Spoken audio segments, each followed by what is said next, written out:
하나님 말씀은 요한복음 1장 14절과 18절 말씀입니다.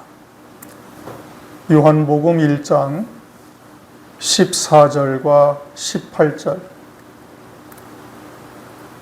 다 같이 함께 봉독합니다. 14절 말씀이 육신이 되어 우리 가운데 거하심에 우리가 그 영광을 보니 아버지의 독생자의 영광이요 은혜와 진리가 충만하더라. 18절 본래 하나님을 본 사람이 없으되 아버지 품속에 있는 독생하신 하나님이 나타내셨느니라. 아멘.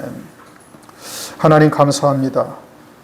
지난 주일에 이어서 오늘도 요한복음의 말씀을 통해 하나님의 나라에서 이루시는 구원의 역사가 어떠한지 우리에게 드러내시고 깨닫게 하시고 또 믿음으로 하나 될 수 있도록 은총을 베푸심을 감사를 드립니다. 오늘 이 시간도 오직 주의 성령께서 나타나시고 증거하시고 듣게 하셔서 우리의 믿음이 정녕 반석 같은 믿음이 되어져 어떠한 환경 가운데서도 흔들리지 아니하며 우리에게 보여주신 그 표대를 향하여 달려갈 수 있도록 은혜 베풀어 주옵소서. 예수 그리스도의 이름으로 기도드립니다. 아멘. 지난 시간에 말씀드린 것처럼 요한복음의 말씀이 상당히 어려운 곳이죠. 마태, 마가, 누가와는 그 말씀의 초점이, 말씀의 차원이 완전히 다른 곳이에요. 그래서 요한복음 1장 1절이 태초에 말씀이 계시니라. 이 성자 하나님이 출생하셨다는 얘기거든요. 태초에 말씀이 계시니라. 영원한 시점 가운데 어느 태초에 영원한 세계에서 말씀이 나오신 거예요. 출생하신 거예요. 말씀이 출생하셨다. 그런데 그 말씀이 하나님과 함께 계셨다? 이거는 우리 사람들이 아이를 낳는 것과는 다르다 이겁니다. 이미 지난 시간에 말씀을 드렸죠. 사람들이 아이를 낳을 때는 탯줄이 끊어지면 완전히 분리되는데 그러지 아니하고 출생하시긴 하였지만 하나님 아버지와 성자 하나님이 하나가 되어져 있는 거예요. 이게 미완료 상태다. 그것이 영원 전부터 영원까지 그러는 거예요. 그러니까 주님께서는 나는 아버지 안에 있고 아버지는 내 안에 계시다. 그리고서는 이제 우리까지도 너희가 내 안에 있고 내가 너희 안에 있다. 이제 이 말씀이 무엇을 의미하는지를 우리가 잘 음미하실 수 있어야 되는 거예요. 지난 시간의 말씀을 다시 한번 들으시고, 그리고 이제 지난주부터 영진이 청년이 이제 그동안 중단했던 우리 그 교회 카페에 주일 낮 예배권은 올리고 있어요. 지난주 것이 상당히 어려우니까 올려놨으니까 여러분들이 그걸 다시 한번 조용한 시간에 말씀을 다시 들으면서 무엇을 의미하는지를 한번 좀 다시 돌아보시는 게 좋을 것 같아요.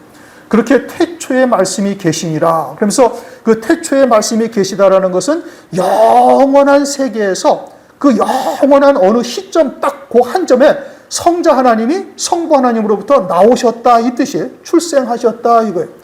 그런데 오늘 말씀은 그 태초에 말씀이신 그 하나님이 어떠하셨다는 거예요? 이제 육신을 입고 이 땅에 오셨다 이거예요. 14절 말씀이 그거죠. 말씀이 육신이 되어 이제 임마누엘 하신 거예요. 말씀이 육신을 입고 우리 가운데 계시니, 그러니 우리가 그 영광을 보니까 어떤 영광이에요? 아버지의 독생자의 영광이다. 아버지의 독생자의 영광이다. 이미 이제 지난 시간 말씀드린 것처럼 아버지로부터 출생을 하셨지만 온전히 나오시고 분리된 것이 아니라 아버지와 하나예요. 그러니까 주님은 이 땅에 계실 때도 아버지와 나는 하나라. 요한복음 12장에 말씀하고 있죠. 요한복음 14장에 가서는 내가 아버지 안에 있고 아버지가 내 안에 계시다. 이게 우리의 이성이나 과학적이나 또는 세상의 논리나 이런 것으로는 이해가 되지 않는 거예요. 왜요? 그건 하나님 나라에서의 일이에요. 이 땅에서는 우리가 3차원의 세계요, 물질 세계를 살고 있잖아요. 시간과 공간의 제약을 받고 있는데 하나님은 그렇지 않으셨단 말이에요. 영원한 현재에 살고 계시는 거예요.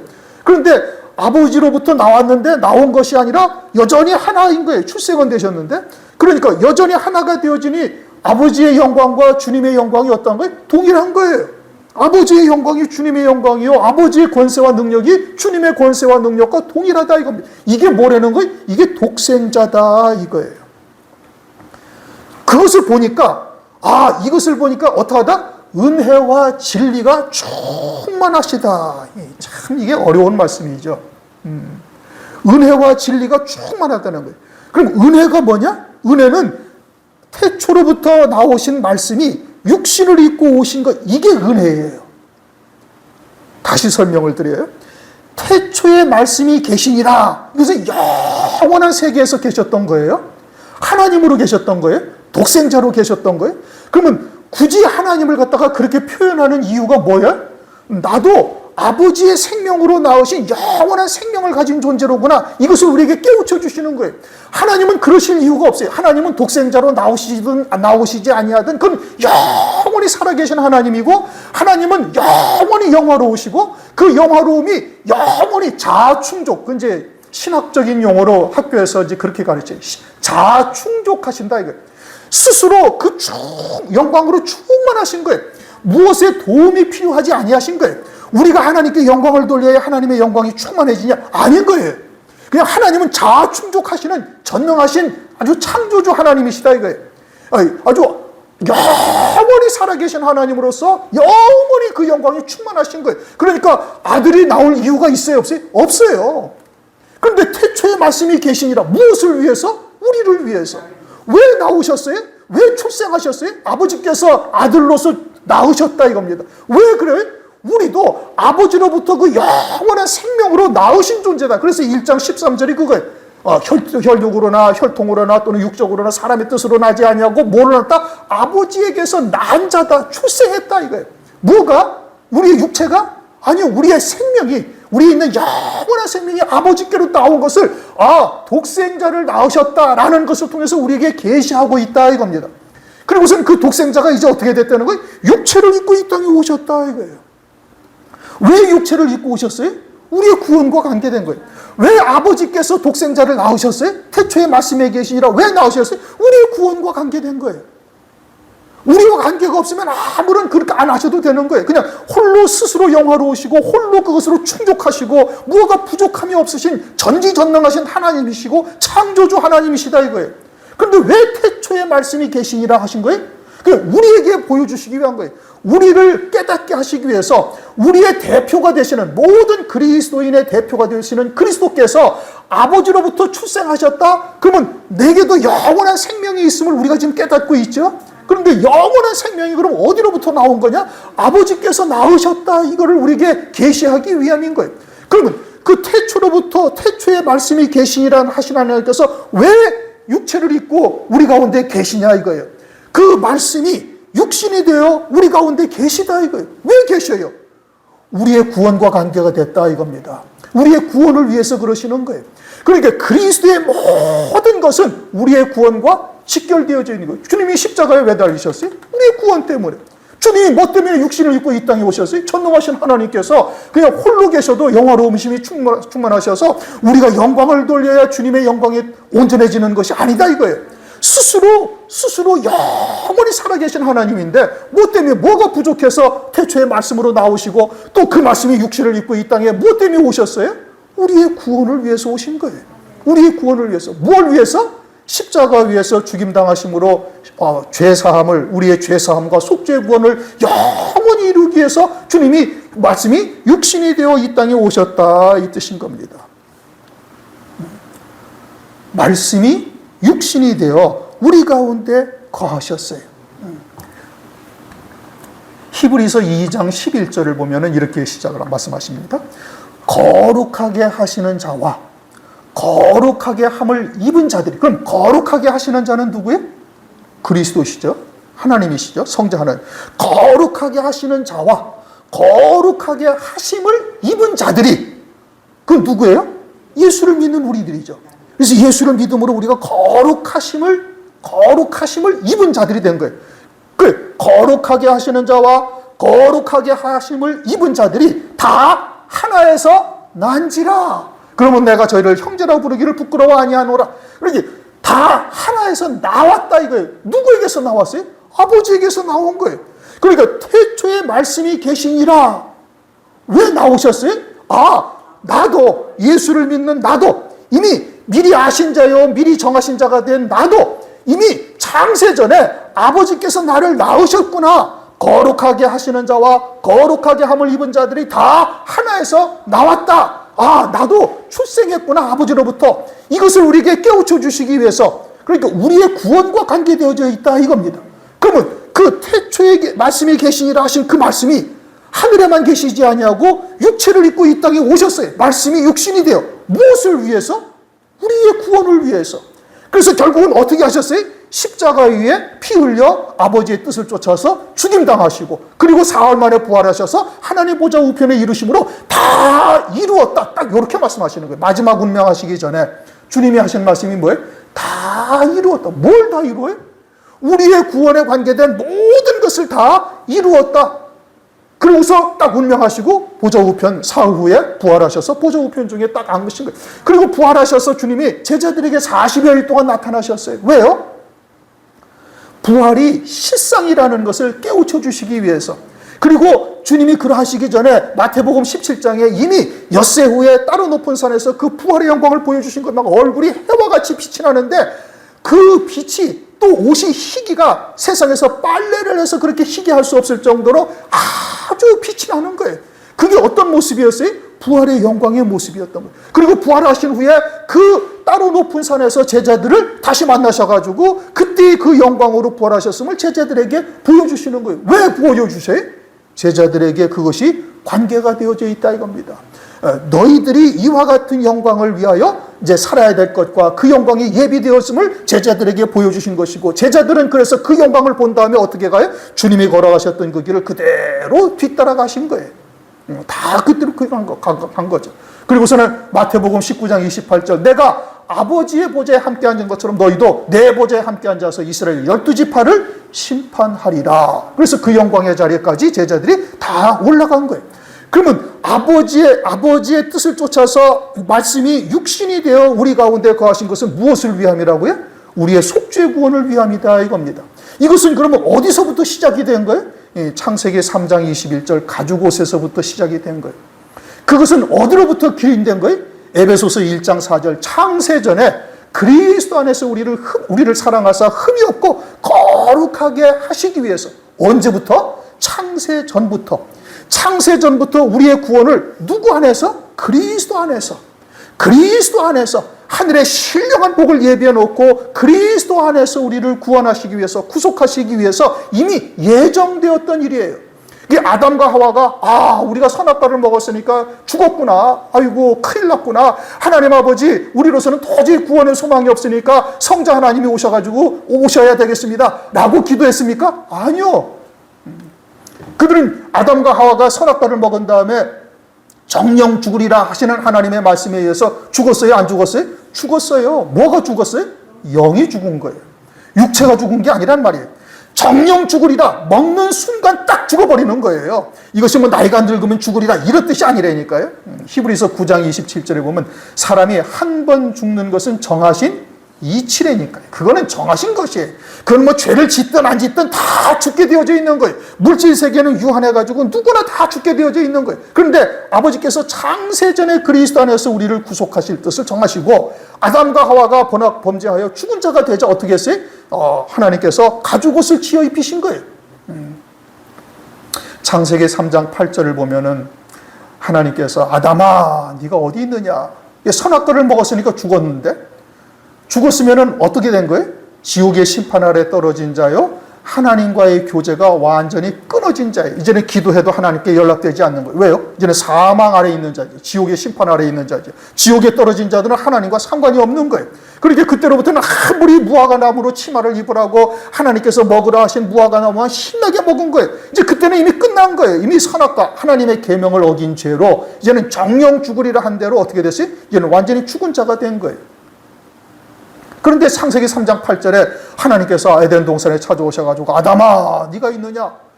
그러니까 아담이 깜짝 놀래가지고 어떻게 숲으로 숨었다 이거예요. 왜 숨었어요? 벌하러 오신 하나님인 줄 깨달은 거예요.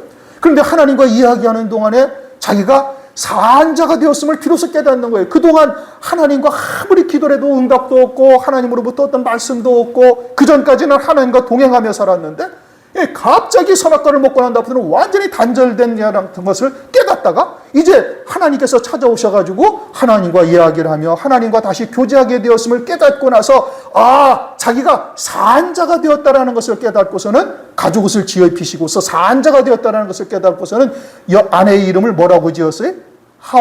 하와라는 이름의 뜻이 성경에 뭐라고 말씀하시? 산자의 어미다 이겁니다. 산자가 되었다. 뭐가 산자가 되었어요? 육체가 죽었다가 산자가 된 거예요? 영이 죽었다가 산자가 된 거예요? 영이 죽었다가 산자가 된 거예요. 산자의 어미다. 이제는 산자가 되었다. 하나님은 어떤 하나님이에요? 산자의 하나님. 아브라함의 하나님, 이삭의 하나님, 야곱의 하나님인데 하나님은 어떤 하나님이라? 산자의 하나님이다. 영이 산자의 하나님이시다라고 말씀하시면서 가죽옷을 지어 입히신 거예요. 가죽은 짐승이 죽어야 나오는 겁니다. 그렇죠? 짐승이 죽어야 나오는. 그런데 성경에서는 아직 율법도 없고 제사의 법도가 없던 때예요. 그러니까 제사를 드릴 수가 없어. 제사를 드린 것이 아니에요. 땅에서 제사를 드린 것이 아니에요.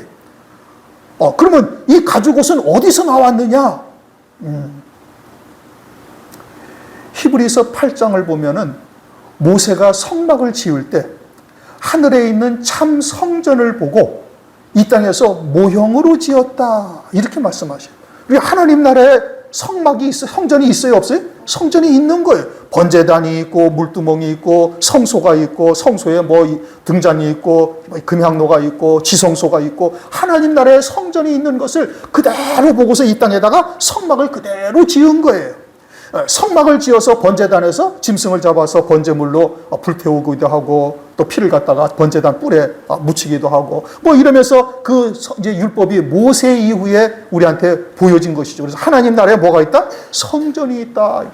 번제단이 있다. 그러면 하나님 나라의 번제단이 성막이 하나님을 위해서 필요한 겁니까? 우리를 위해서 필요한 겁니까? 우리를 위해서 필요한 거예요. 하나님은 죄와는 상관이 없으신 영원히 영화로우신 영원한 생명이시다 이겁니다. 그러니까 그 하늘에 있는 번제단을 통해서 뭘 우리에게 보여주시는 거예요? 우리가 하나님에게 어떻게 나아가는 자가 되는가를 이 땅의 성막을 통해서 우리에게 보여주고 계시는 거예요. 그런데 하늘에 그와 같은 번제단이 있고 성막이 있으면 누가 있어야 돼요? 제사장이 있어야 되는 거예요. 그 제사장의 그림자로 이 땅에 율법의 대제사장이 있다는 말씀이에요. 그래서 제사장이 번제물을 갖다가 피를 잡아서 피를 흘리고 피를 뿌리고 그리고 고기를 갖다가 불태우기도 하고 또 물두멍으로 가서 자기가 씻고 번제물도 씻기고 그리고서는 진설병이나 성막에 들어가서 예를 갖추고 그리고 1년에 한 번 향로를 들고 그 지성소에 한 번 들어갔다 나오는 거예요. 하나님이 임재하신 것. 그러니까 우리의 소망은 그 아버지 앞에 혼전히 가는 것이 모든 이스라엘 백성들의 소망이에요. 우리도 그렇잖아요. 아버지 앞에 혼전한 자로 세워지는 것이 우리의 소망이란 말이에요. 그런데 하늘나라에 그와 같은 성막이 있는데 제사장이 있죠. 그건 누구예요? 히브리서 7장 1절부터 3절을 보면 멜기세덱이다. 이는 멜기세덱은 하나님의 제사장, 의의 왕이요 평강의 왕인데 그의 생명은 시작도 없고 끝도 없고 아비도 없고 어미도 없고 하나님의 아들과 방불하다.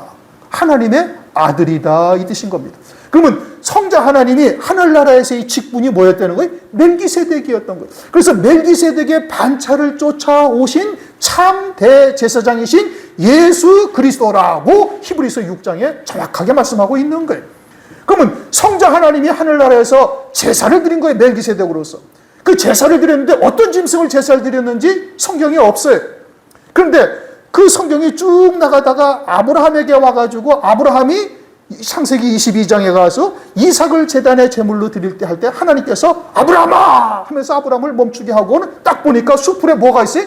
순양이 한 마리 있더라. 그래서 순양을 딱 제물로 드린 거예요. 그때 아브라함이 이제 이삭이 묻습니다. 아버지, 우리가 번제단 나무와 번제를 드리기 위해서 지금 가는데 번제물이 없네요. 그러니까 하나님께서 뭐라고 그래요? 아브라함이 네가 번제물이야 이렇게 얘기를 하지 않고 뭐라고 얘기했어요? 하나님께서 스스로 번제물을 준비하실 것이다. 이렇게 얘기를 하고 딱 데리고 갔단 말이에요. 그러니까 하나님께서 예비하신 제물이 뭐예요? 어린 양, 순양이다 이겁니다. 그런데 이스라엘 백성들이 출애굽을 합니다. 마지막 10번째 재앙이 뭐예요? 장자, 초태생이 다 죽임을 당하는 재앙이 10번째 재앙이었어요.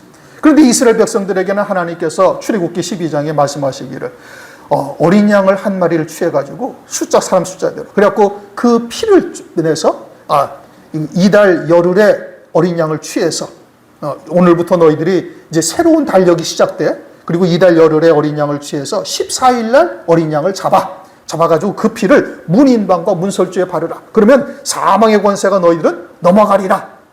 그런데 애굽 백성들은 어떻게 해야 돼? 왕의 장자로부터 모든 짐승의 초태생까지 다 죽임을 당하는데 이 이스라엘 백성들은 개도 그 혓바닥을 움직이지 않더라.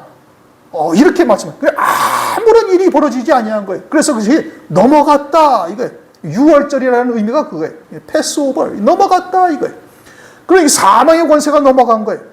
그래서 6월절 양으로 그들이 최고의 축제가 되는 거예요. 6월절 양으로 이스라엘 백성들이 출애굽을 시키신 하나님의 이 놀라운 역사를 가지고서 이제는 영원한 하나님의 절기로 6월절부터 일곱 명절을 지키게 됐잖아요.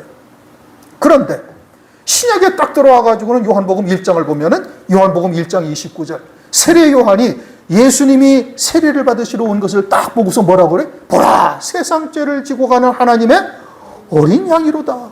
자, 이제는 창세기 3장의 가족옷이 무엇인지는 성경에 말씀이 없어요. 그러나 뒤에 나온 우리가 성경을 전체를 통해서 이게 무엇을 의미하는지를 알았고 그 다음에 아브라함을 통해서 순양이로구나.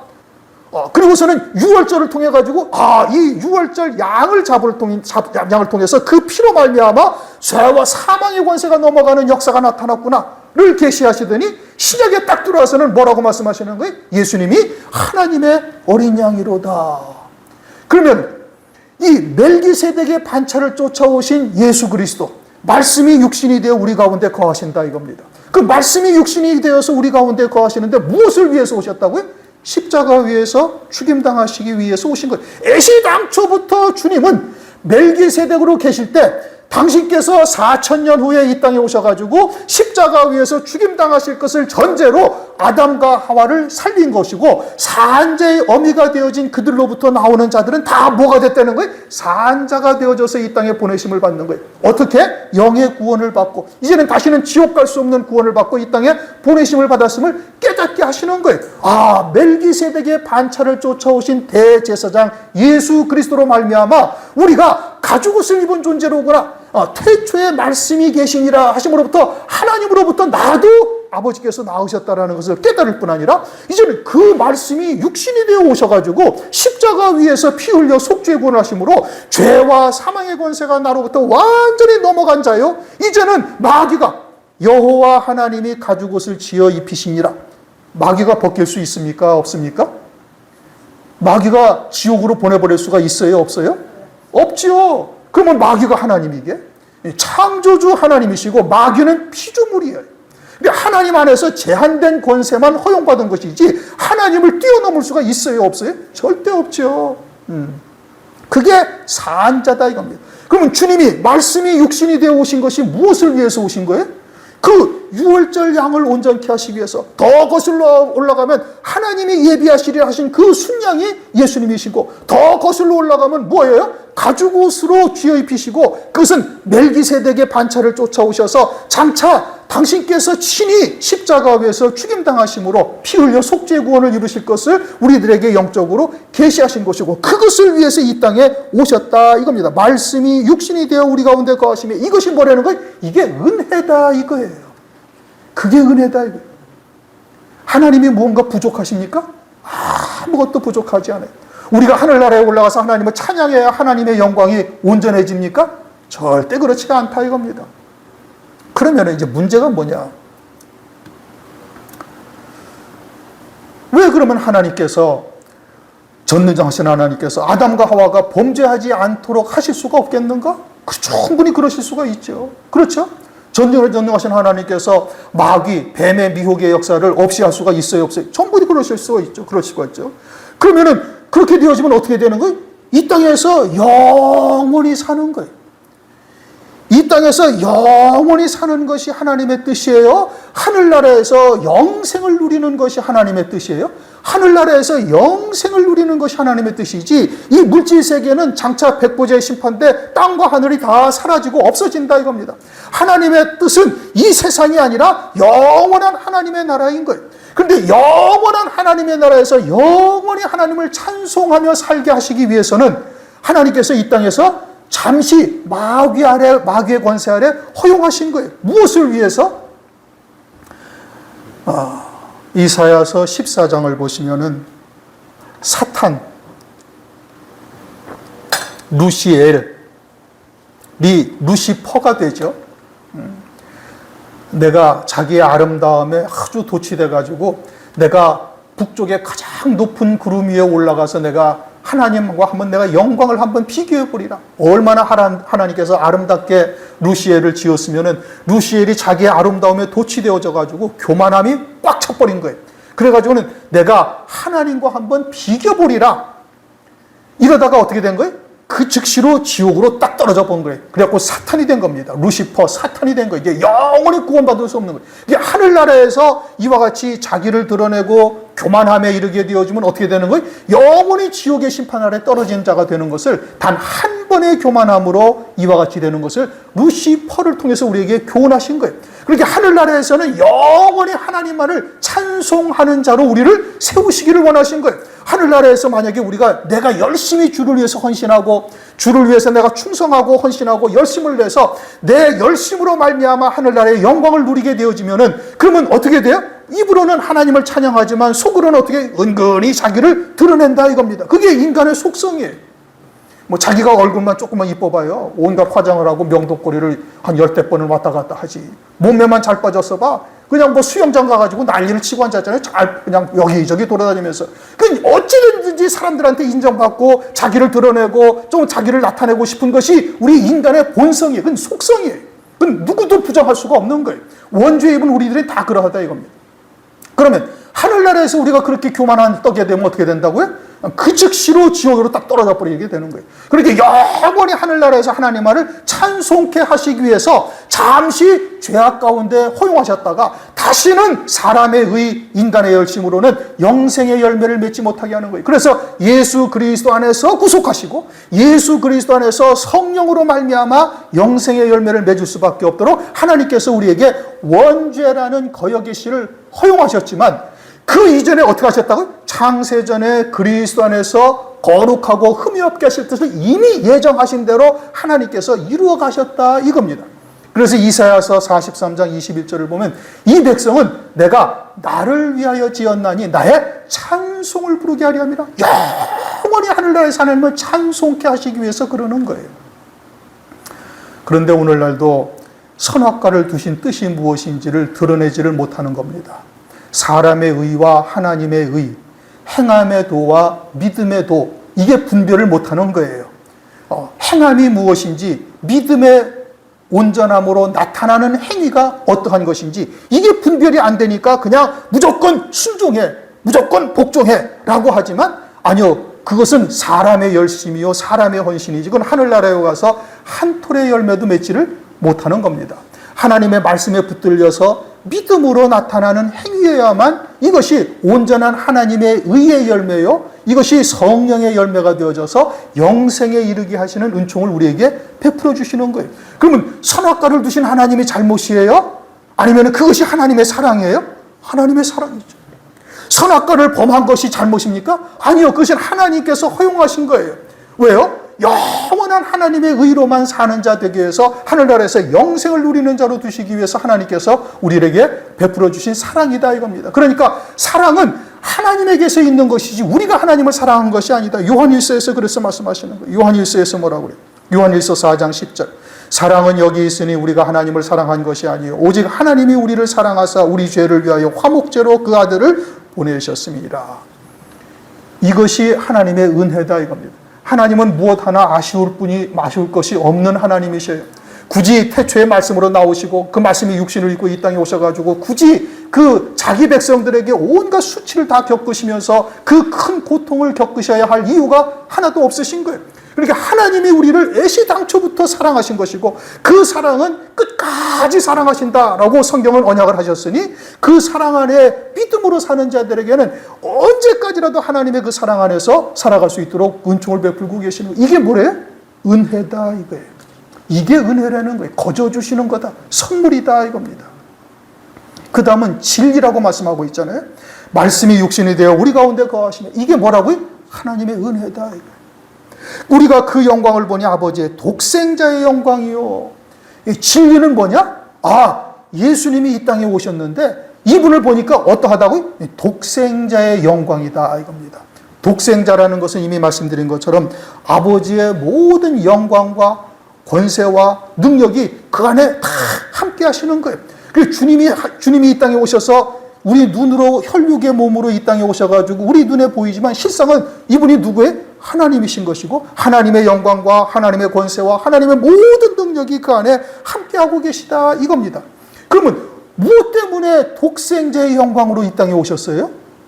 우리의 구원과 관계된 것이요, 우리를 위해서 독생자로 이 땅에 오셨다 이 뜻이에요. 왜 태초의 말씀으로 하나님께서 아들을 출생하셨어요? 우리의 구원과 관계된 것이라니까요. 왜 독생자가 이 땅에 육체를 입고 이 땅에 오셨어요? 우리의 구원과 관계된 거예요. 그리고 또 아버지의 영광이 하나님의 모든 영광으로 하나가 되어진 독생자로 이 땅에 왜 나타나셨냐 이거예요. 무엇과 관계됐다고요? 우리의 구원과 관계됐다 이 뜻인 겁니다. 조금 전에 말씀드린 것처럼 마태복음 17장을 보면은 예수님께서 부활의 영광을 제자들에게 보여주셨잖아요. 그리고 부활하신 후에 그 갈릴리 산에서 제자들을 만나는 거예요. 부활하신 후에 여자들에게 너희도 내가 이 명한 선으로 빨리 제자들에게 가라고 해라. 내가 거기서 그들을 만나리라. 그럼 뭘 보여주시기 위한 거예요?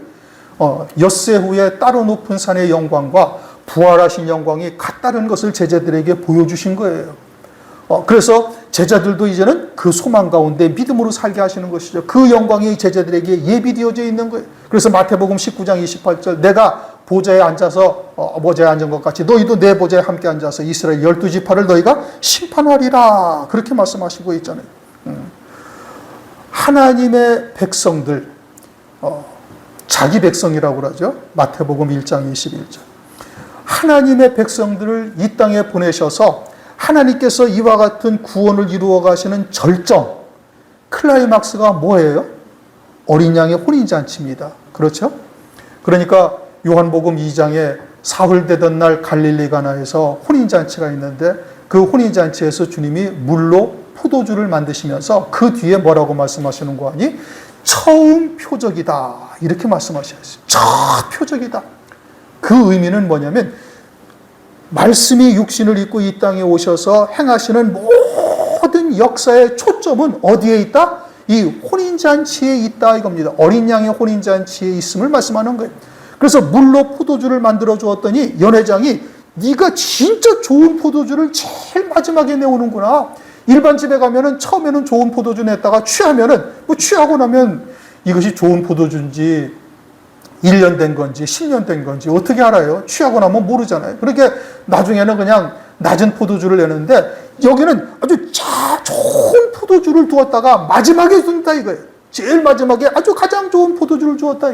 그러면 가장 좋은 포도주, 마지막에 나오는 가장 좋은 포도주는 뭐예요? 하나님의 말씀이 돼 어린 양의 혼인잔치에 신부로 세우시는 하나님의 말씀이 이게 가장 좋은 포도주요, 진리 중에 진리요, 이것이 뼈 중에 뼈라고 말씀하고 있는 거예요. 주님이 이 땅에 오셨을 때 요한복음 1장 29절에 뭐라고 말씀하셨어요? 하나님의 어린 양이다.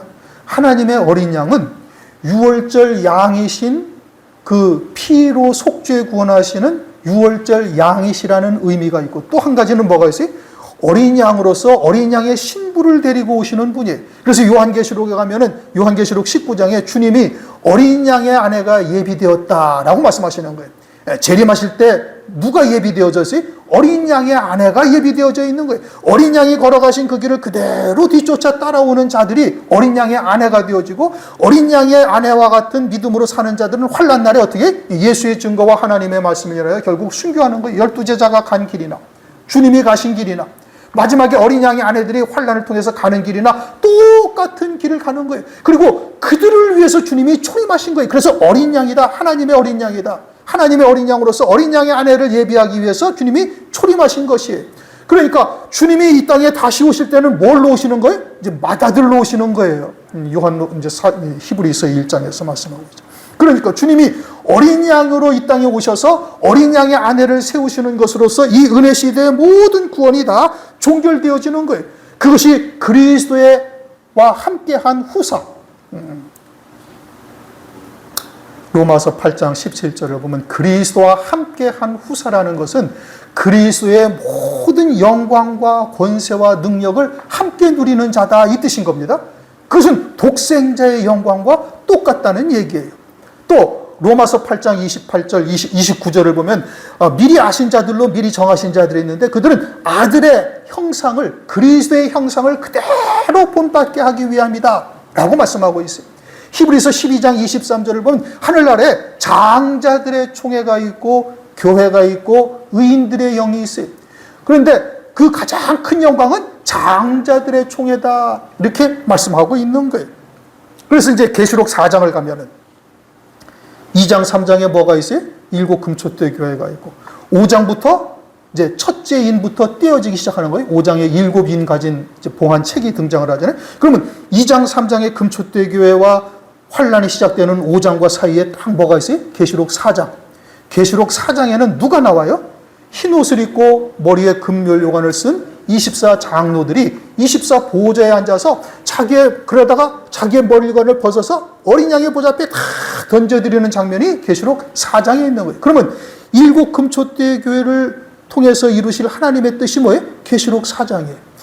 5장부터 이루어질 7인을 떼어지면서 환란이 시작되고 환란 끝에 이루어지는 모든 역사를 무엇을 위한 거예요? 계시록 4장 흰 옷을 입고 머리에 금면류관을 쓴 24 장로들을 세우시기 위해서 계시록 2장 3장과 5장 이후에 이 모든 일들이 이루어지는 거예요. 그러니까 요한계시록을 통해서 하나님께서 모든 뜻을 이루실 그 뜻의 초점은 어디에 맞추어져 있어요?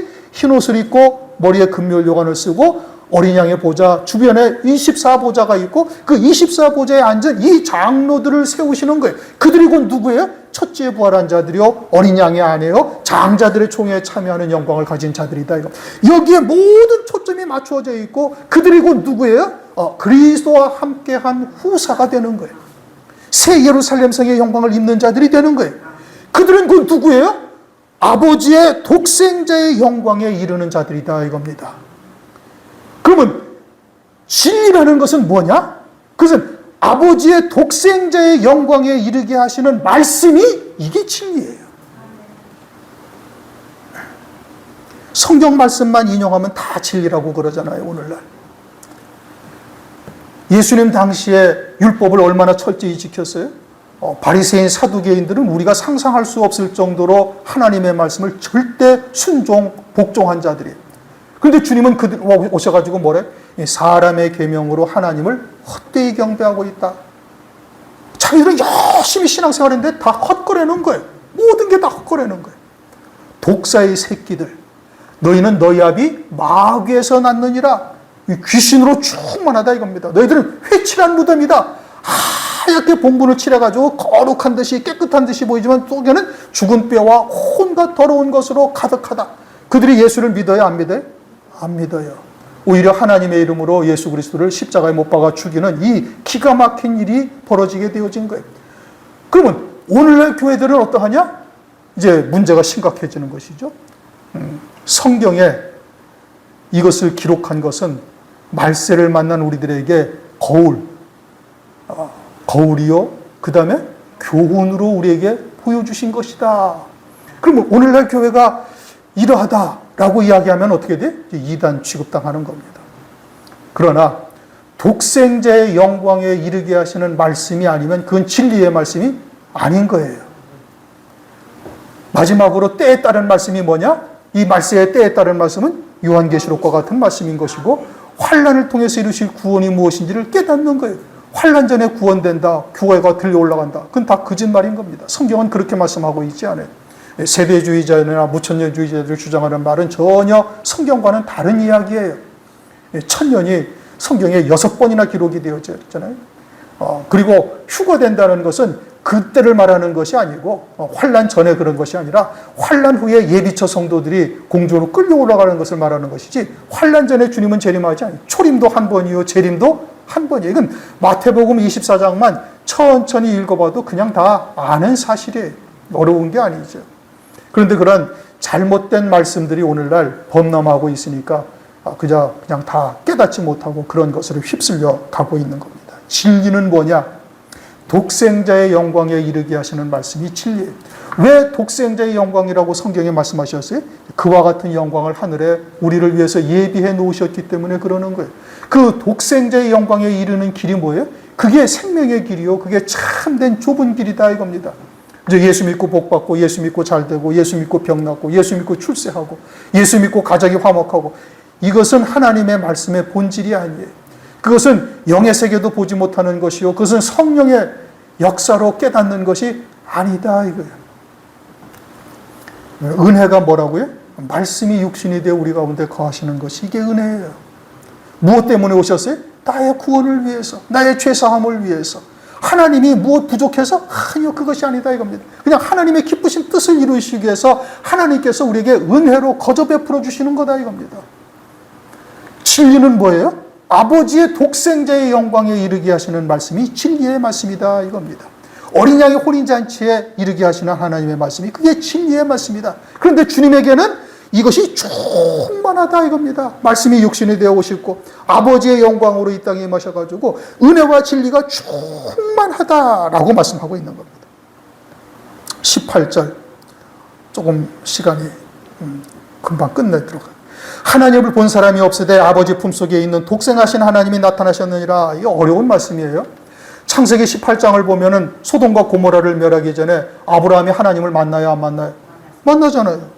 근데 지금 뭐라고? 다시 읽어보세요. 18절. 본래 하나님을 본 사람이 없다. 그 아브라함 하나님 만났는데 모세가 시내산에 올라가서 하나님을 만나요, 안 만나요? 누구로부터 돌판, 십계명 돌판을 받아가지고 와요? 하나님으로부터 받아가지고 왔잖아요. 율법을 다 하나님으로부터 모세가 받았잖아요. 그런데 하나님을 만난 사람이 있다는 거예요, 없다는 거예요? 없다는 거예요. 그럼 성경이 잘못됐나요? 아니죠. 성경 말씀은 잘못된 곳이 없다 이겁니다. 그러면 본래 하나님을 본 사람이 없으되,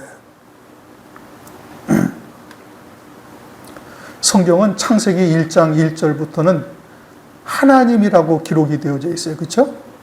우리는 이제 헬라어로는 그것이 엘로힘이라고 기록이 되어져 있어요. 그런데 2장 4절부터는 누구라고 말씀하세요?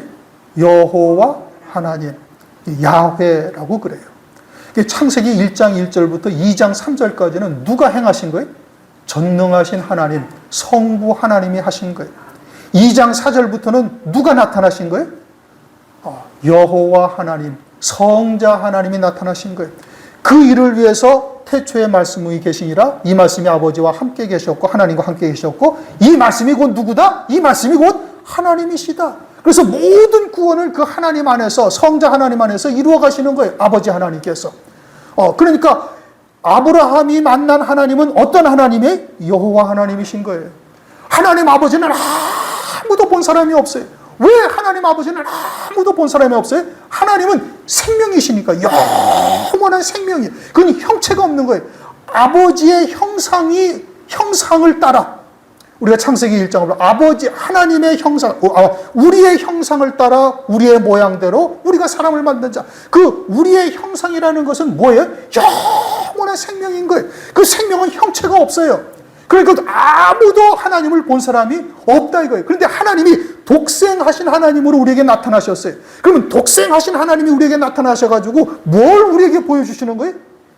우리에게 뭘 보여주시는 거예요? 생명을 보여주시는 거예요. 이제 요한복음 1장 4절 읽어보세요. 4절. 그 안에 뭐가 있어요?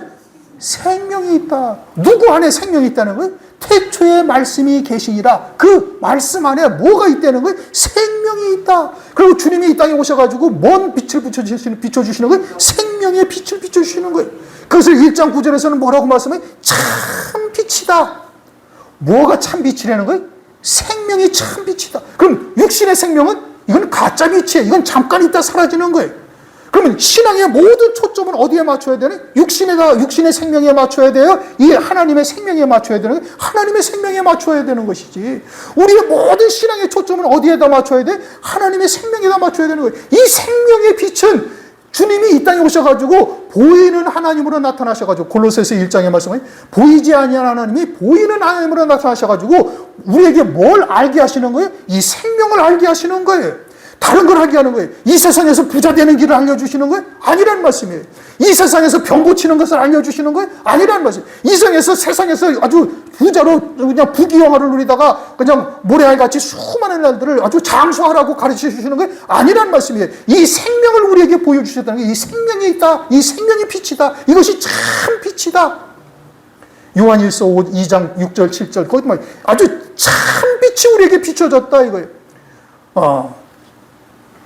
주여, 그다음 요한일서 보십시다. 요한일서 1장 1절부터 2절까지만 있습니다. 요한일서 1장 1절부터 2절 다 같이 읽습니다. 태초부터 있는 생명의 말씀에 관하여, 이 말씀이 뭐라고요? 생명에 관한 말씀인 거예요. 그렇게 생명이 나오셨고 생명이 이 땅에 육체를 입고 오셨고 그리고 그 말씀 안에 뭐가 있어요? 생명이 있어요. 그러니까 성경을 보면서 우리가 뭘 봐야 돼요? 이 영원한 생명을 봐야 되는 거예요. 그래서 하나님의 말씀이 뭐가 진리예요? 이 영원한 생명에 관하여 증거하는 말씀이 진리예요. 육체에 관해서 증거하는 말씀이 진리냐? 세상에서 어떻게 문제를 해결받는 방법을 가르치는 것이 진리냐? 그건 진리가 아니다 이겁니다. 그건 건수예요. 하나님의 말씀의 진리는 뭐에 관한 거예요? 생명에 관한 거예요. 그래서 이 태초부터 있는 생명의 말씀에 관해서는 우리가 들은 바요, 본 바요, 주목하고 손으로 만진 바라 이 생명이 나타나신 바 된지라. 이 영원한 생명을 우리가 보았어요. 누구를 통해서 봤어요? 예수를 통해서 본 거예요. 증거하여 너에게 전하노니 이는 아버지와 함께 계시다가 우리에게 나타내셨다 이거예요. 그래서 주님이 초림하셔가지고 우리에게 모든 것을 보여주셨는데 뭘 보여주신 거예요? 이 생명에 대해서 보여주신 거예요. 요한 골로새서를 보십시다. 골로새서 3장